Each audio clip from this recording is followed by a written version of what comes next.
Secularism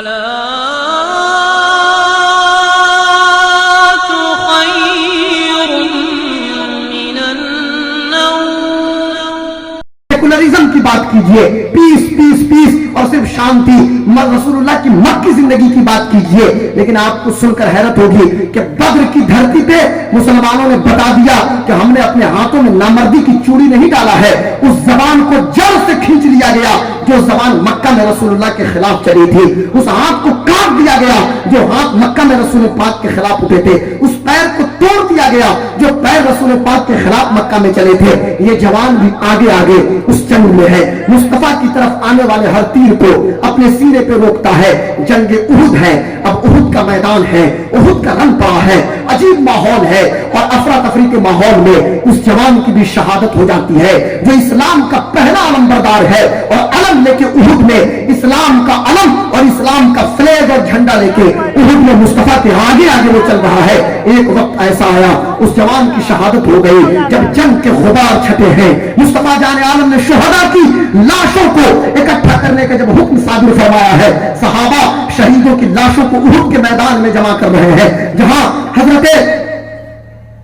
پہ حضرت حنظلہ کی لاش موجود ہے، جہاں پہ حضرت حمزہ کی مسلح شدہ لاش موجود ہے، وہیں پہ اس جوان کی بھی لاش موجود ہے۔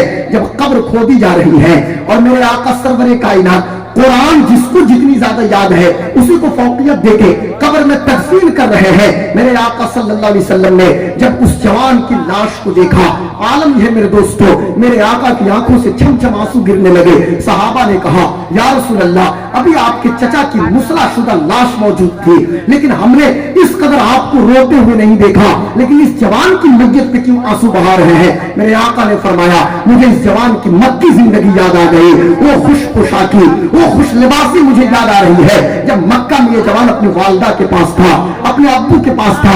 آج تو عالم یہ ہے کہ میرے دوست کو پہنانے کے لیے ایک کفن تک نہیں ہے، ایک چادر ان کے جسم پہ ڈالی جاتی تھی، جب سر ڈھانپنے کی کوشش کی جاتی تھی پاؤں کھل جاتا تھا، پاؤں ڈھکنے کی کوشش کی جاتی تھی سر کھل جا رہا تھا۔ میرے آقا نے فرمایا چہرے کو ڈھانپ دو، پیر پہ ازخر گھاس ڈال دو، اور اس جوان کو مصطفیٰ نے اپنے ہاتھوں سے قبر میں اتارا ہے، مٹی رکھا ہے مصطفیٰ جان عالم نے، اور میرے آقا نے ارشاد فرمایا کل قیامت کے دن جب شہیدوں کے خون کا بدلہ لیا جائے گا، میرا یہ شہید بھی میرے آگے موجود ہوگا۔ جانتے ہو جوانوں، کوئی اور نہیں تھا جس نے 18 سال کی عمر میں اسلام قبول کیا، 19 سال کی عمر میں مدینہ آیا ہے، اور 22 سال کی عمر میں شہید ہو جاتا ہے، وہ کوئی اور نہیں بلکہ جسے دنیا حضرت مصعب ابن عمیر کے نام سے جانتی ہے۔ کتنوں کو پتا ہے کہ ہمارے بیچ میں مصعب جیسا جوان بھی موجود تھا؟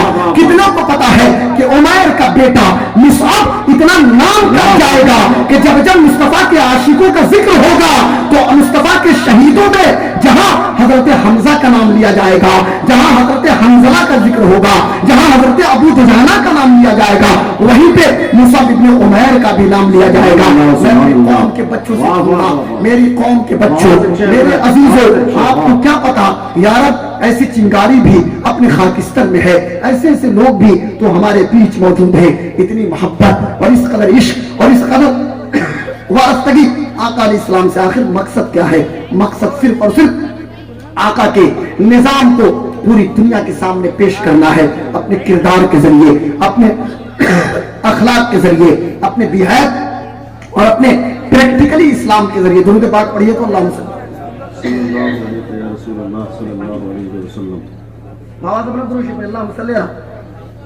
سیدنا و شفینا مولانا محمد بارک وسلم صلاۃ والسلام علیہ۔ دیکھیے میں نے مولانا نعمان صاحب سے، مفتی نعمان حیدری سے میں نے کہا تھا کہ میری پوزیشن تو آنے کی نہیں ہے، بہت سارے خطیب کام چل جائے گا، لیکن انہوں نے کہا حضرت یعنی ہوائی، اور یہاں آنے کے بعد پتہ چلا کہ اگر نہ آتا تو کوئی دقت نہیں۔ پھر باضابطہ دوا لے کر میں آپ کے بیچ آیا، اس امید کے ساتھ اسی ذکر صحابہ کے صدقے میں اللہ تعالی ہمیں اور آپ کو شفاء کاملہ و عاجلہ عطا فرمائے۔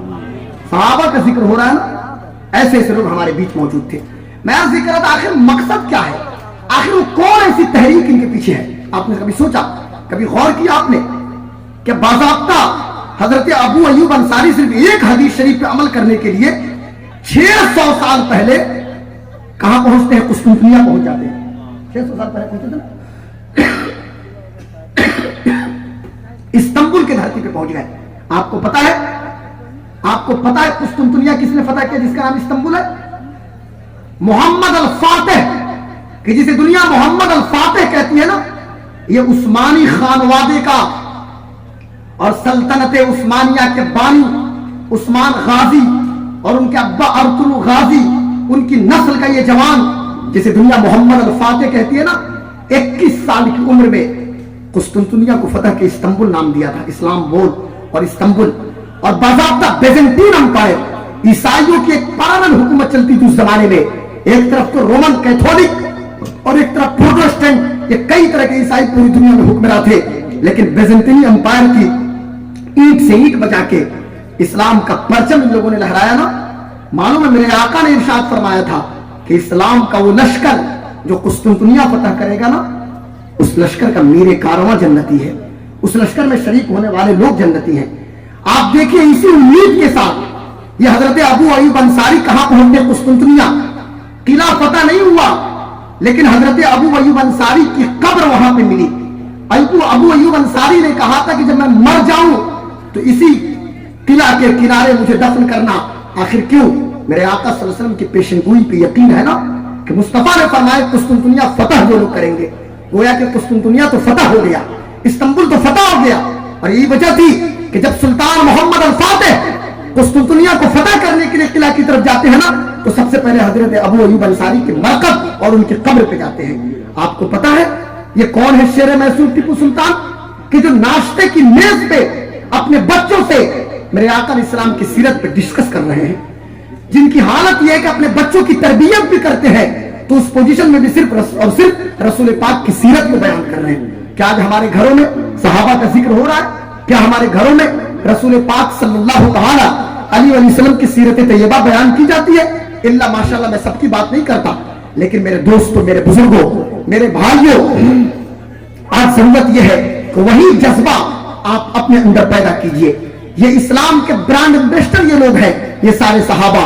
اور پھر ایک وقت ایسا آیا میرے دوستوں کہ اسی اسلام کو ریپرزینٹ کیا ہے کوئی اور نہیں بلکہ جسے دنیا سید عبد القادر غوث اعظم رضی اللہ تعالیٰ عنہ کے نام سے جانتی ہے. یہ سرکار بڑے پیر غوث اعظم میرے دوستوں آج 882 سال ہو گئے غوث اعظم کو پردہ کیے ہوئے، غوث اعظم کو انتقال کیے ہوئے 882 سال ہو گئے. کسی بھی چیز کو بھولنے کے لیے 8-10 سال کافی ہے، لیکن 882 سال کے بعد آج ہم بغداد شریف سے لاکھوں میل کی دوری پہ یہاں موجود ہے، لیکن بچے کی زبان پہ غوث اعظم کا نام کیوں موجود ہے؟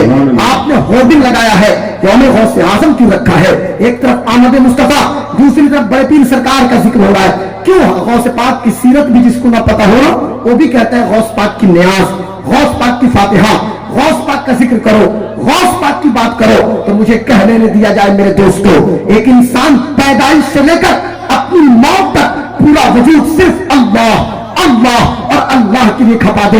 اور میرے آقا سرور کائنات کی حدیث ہے نا معجم کبیر للطبرانی کے اندر، میرے آقا ارشاد فرماتے ہیں کہ تم اپنے اللہ کو اتنا یاد کرو کہ دنیا تمہیں دیوانہ اور پاگل کہنا شروع کر دے. سرکار بڑے پیر غوث پاک فرماتے ہیں کہ نظامیہ سے فارغ ہونے کے بعد 10 سال تو ایسے گزرے کہ کھانے پینے کے لیے میرے پاس کچھ نہیں ہوتے تھے، اور جب میں بغداد کے جنگلوں میں نکلتا تھا نہ مجھے کوئی جانتا تھا نہ میں کسی کو جانتا تھا، اور لوگ مجھے مجنوں کہتے تھے، لوگ مجھے دیوانہ کہتے تھے. یار دیوانہ ایسے کوئی تھوڑی ہوتا ہے، بلکہ اللہ کو اتنا یاد کرو کہ لوگ تمہیں دیوانہ کہنا شروع کر دے. سرکار بڑے پیر کوئی دیوانہ نہیں تھے، کوئی مجنوں نہیں تھے، بلکہ اس حدیث پہ عمل کرنے والے سرکار بڑے پیر غوث پاک تھے.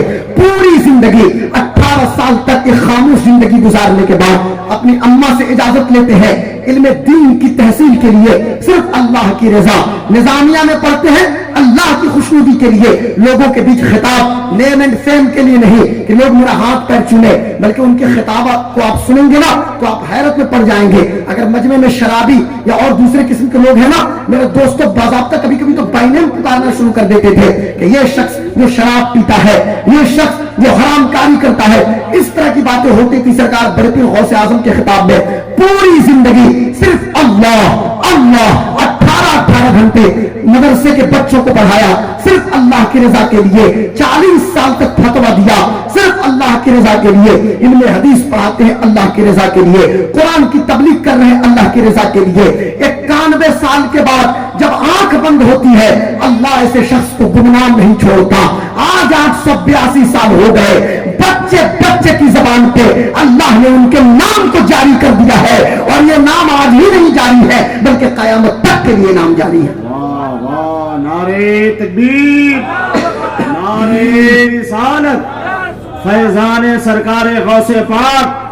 सुभान अल्लाह। आपने सिर्फ ये सुना होगा कि गौस पाक ने मुर्दा जिंदा किया, गौस पाक ने मुर्गा जिंदा किया, ये सब तो छोटी चीजें। ऐसा है आप कहेंगे मौलाना ये छोटी सी, हाँ, करामतों के बयान से हमारी अकीदतों में इजाफा होता है, पर किसी भी बुजुर्ग की करामत हमारे लिए मशअले राह नहीं, हमारे लिए उसवे हसना नहीं। याद रखिएगा, हाँ, हमारी अकीदतों में इजाफा तो होता है करामतों के बयान से।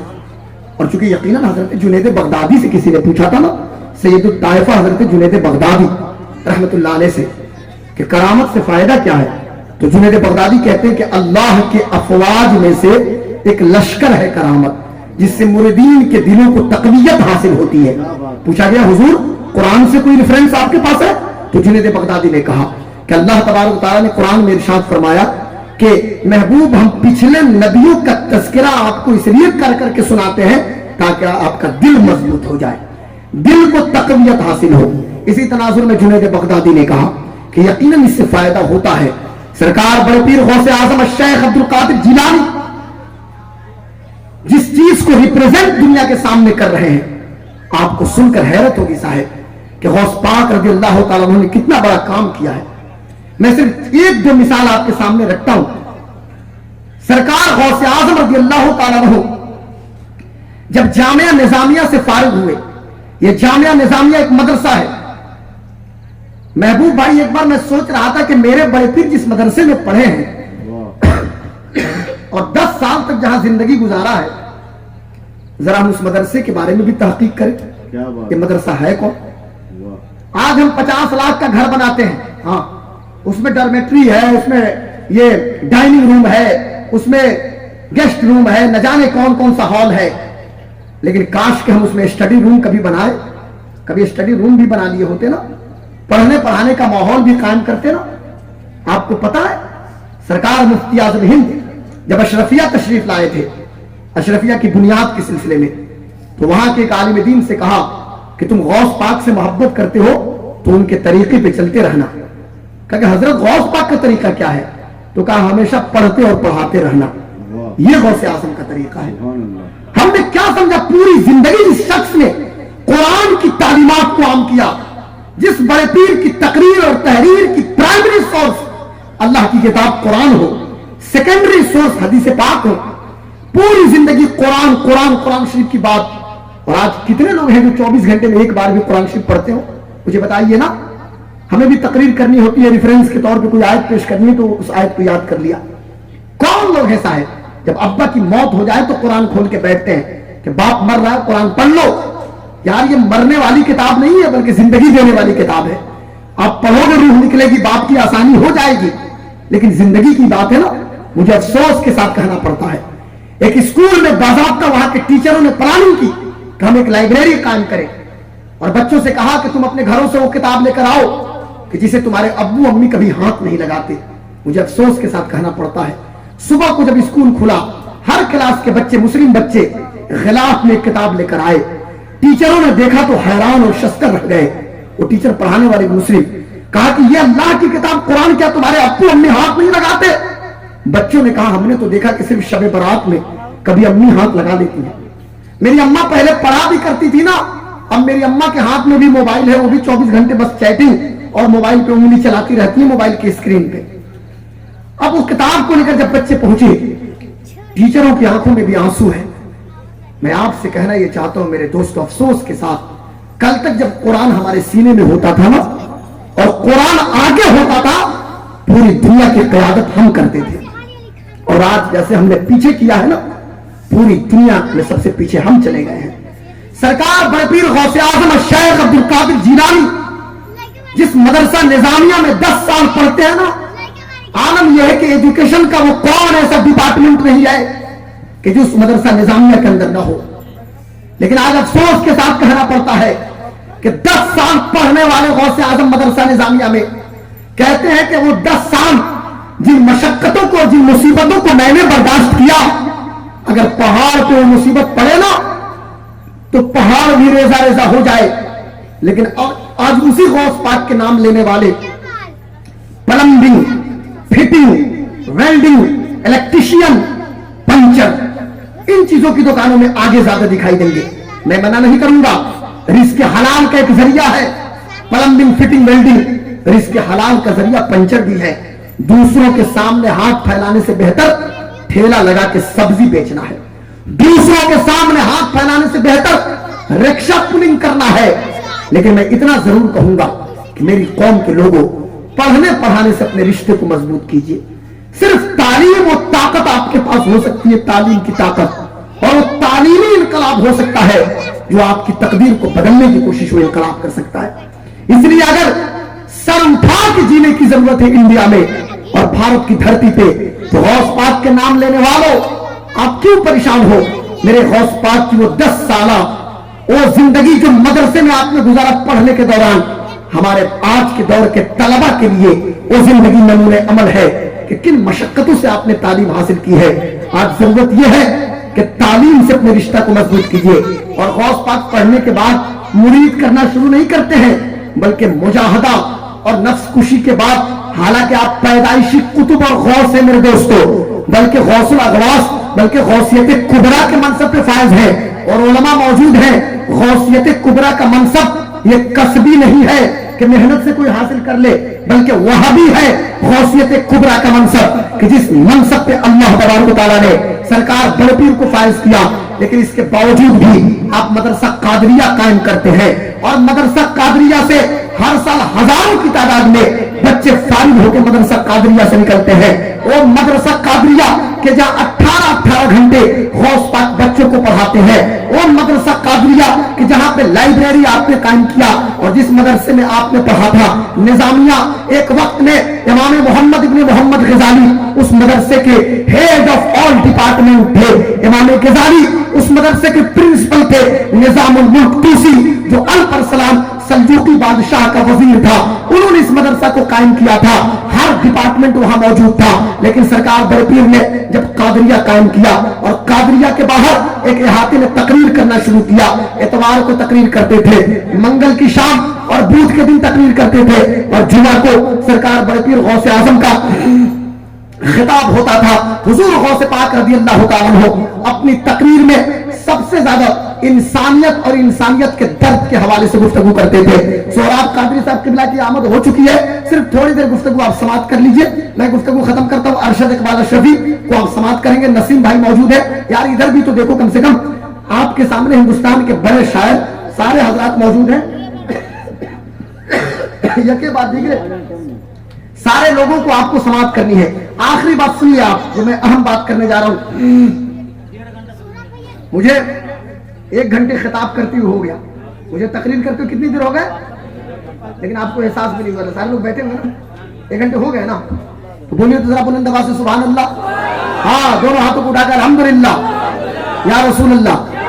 सरकार बड़े पीर गौसे आजम शेख अब्दुल कादिर जिलानी जब खिताब करते हैं तो खिताब में सिर्फ और सिर्फ एक टॉपिक है, अल्लाह के मखलूक की मदद करना। गौस पाक एक जगह तकरीर कर रहे हैं, ये गौर से सुनने की चीज है, क्योंकि सर्दी का मौसम है। गौस पाक ने फरमाया अल खल्क़ु अयानुल्लाह, मेरे आका की हदीस शरीफ को गौस पाक ने कोट किया, ये मखलूक अल्लाह के मुहताज है। अब अल्लाह की अयान गौस पाक ने फरमाया, तो गौस पाक फरमाते इस हदीस की वजाहत करते हुए कि अगर तुम साहिब सरवत हो, अल्लाह ने तुम्हें मालो दौलत से नवाजा है, तो मेरे नाना की उम्मत के गरीबों की मदद किया करो। और एक बुजुर्ग को किसी ने ख्वाब में देखा जन्नत पे टहलते हुए, पूछा गया किस अमल की बुनियाद पे आप जन्नत में हैं? तो कहने लगे मेरे पास तो कोई खास अमल नहीं है, लेकिन सर्दी की रातों में मैं गुजर रहा था, एक शख्स जाड़ों में कांप रहा था, मेरे जिस्म पे जो चादर थी मैंने उतार के उसके जिस्म पे डाल दिया। अल्लाह को यादा इतनी पसंद आ गई।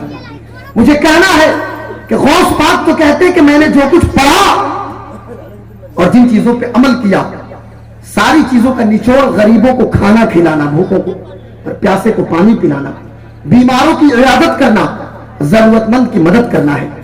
आज त्रिपुरा के अंदर जो सर्दी पड़ रही है ना, और बेघर मुसलमान सर्दी से ठिठुर रहे हैं, मैं आपसे गुजारिश करूंगा, गाजी मिल्लत हजरत अल्लामा गुलाम रसूल बलियावी साहब किबला अल्लाह उन्हें सलामत रखे, बाज़ाब्ता स्पॉट पे पहुंचे हुए थे, उनसे बात हुई। सबसे ज्यादा जरूरत यह है कि वहां हम ताउन करें, जो रिलीफ कैंप इदारे शरिया पटना की जानिब से जो जारी है, उसके लिए बेहतर तरीका यह है कि नेट पर भी वो बहुत सारे अकाउंट्स मौजूद हैं इदारे शरिया के, या आपने वो कार्ड आया होगा इमाम साहब किबला लोगों के पास, आप उसमें देखें, वहां साबिर साहब होंगे, मौलाना नोमान साहब, सबके पास और दीगर लोगों के पास वो कार्ड मौजूद होंगे। आप उस अकाउंट पे कुछ पैसे 200, 500, 1000 आप रवाना करें। जो स्लिप हो, गुलाम रसूल बलियावी साहब, मुफ्ती हसन रजा नूरी हो, डॉक्टर अमजद साहब किबला या इदारे शरिया के जो जिम्मेदारान हो, उनके व्हाट्सएप पे भेजें, ताकि वहां आपका नाम दर्ज हो, या नाम दर्ज ना भी हो ना, लेकिन वो पैसा यकीनन वहां पे खर्च होगा त्रिपुरा में। आज जरूरत यह कि वो जज्बा अपने अंदर पैदा हो। सरकार बड़े पीर गौस पाक ने जामिया कादरिया के बाहर एक कॉलोनी बसाया था, क्योंकि उस दौर में, जिस दौर में गौस पाक नुमाइंदगी कर रहे थे ना, आप सिर्फ मुर्गा और करामत सुनते हैं, लेकिन सुनिए इस बात को, मेरे पास रेफरेंस मौजूद है कि बाज़ाब्ता क्रूसेड वार, सलीबी जंग जारी थी, पूरी ईसाई दुनिया मुसलमानों पे टूट पड़ी थी, और जो मुसलमान बेघर हो गए थे ना, गौस पाक ने लाखों की तादाद में रिफ्यूजी मुसलमानों को जामिया कादरिया के बाहर जो कॉलोनी बसाया था, उन कॉलोनियों में उनको आबाद किया था। जी, 3 टाइम खाने का इंतजाम, उनके बच्चों के लिए तालीम का इंतजाम, उन्हें पहनने के लिए कपड़े का इंतजाम, यह सारी चीजों का इंतजाम गौस पाक ने किया था। और सरकार गौस पाक, मालूम है क्या नाम है किस पर्सनालिटी का, हर जगह आपकी रहनुमाई कर रहे हैं। और मैं बच्चों के लिए एक चीज बता दूं, जो बार बार ये सोचते होंगे कि गौस पाक कह रहे हैं ना, आपको सुनकर हैरत होगी कि इब्ने तैमिया जैसा शख्स भी सरकार बड़े पीर को गौसे आजम लिखा है अपनी किताब के अंदर। क्या मुफ्ती साहब किबला और इस्माइल देहलवी ने भी इनको गौस पाक और गौसे आजम लिखा है। अशरफ अली थानवी ने भी अपनी किताब के अंदर लिखा। नवाब सिद्दीक हसन खान भोपाली, इन्होंने भी अपनी किताब के अंदर लिखा। उलमाए वहाबिया, उलमाए दयाबना, सारे लोगों ने अपनी अपनी किताबों के अंदर इनको गौसे आजम लिखा है। अब एक जरूरी बात मैं आपको बताऊं कि गौस पाक कौन है। मालूम है गौस पाक को आप जानते हैं कि सिर्फ और सिर्फ गौस पाक पढ़ाने वाले हैं। गौसे आजम रज़ी अल्लाह तआला अन्हु तो वो है कि बैतुल मुक़द्दस, शायद कि हमारे बच्चों को पता भी हो बैतुल मुक़द्दस क्या है। हाँ, ये है भाई, ये दर्द है। बैतुल मुक़द्दस क्या है क्या नहीं है, शायद अब क्या, इधर देखिए ना भाई, बैतुल मुक़द्दस अभी क्यों तकरीर यहाँ करा रहे हैं, दुरूद पढ़िए तो अल्लाहुम्मा सल्ली अला सय्यिदना व शफीना मौलाना मुहम्मद बारिक वसल्लम। बैतुल मुक़द्दस जिसे सुल्तान सलाहुद्दीन अय्यूबी ने फतह किया ना, आपको सुनकर हैरत होगी कि अय्यूबी की फौज में जो मुक़द्दमतुल जैश और जो हरावल दस्ता मौजूद था ना, उसमें 500 लोग सिर्फ गौसे आजम के शागिर्द थे। गौसे आजम के शागिर्द थे।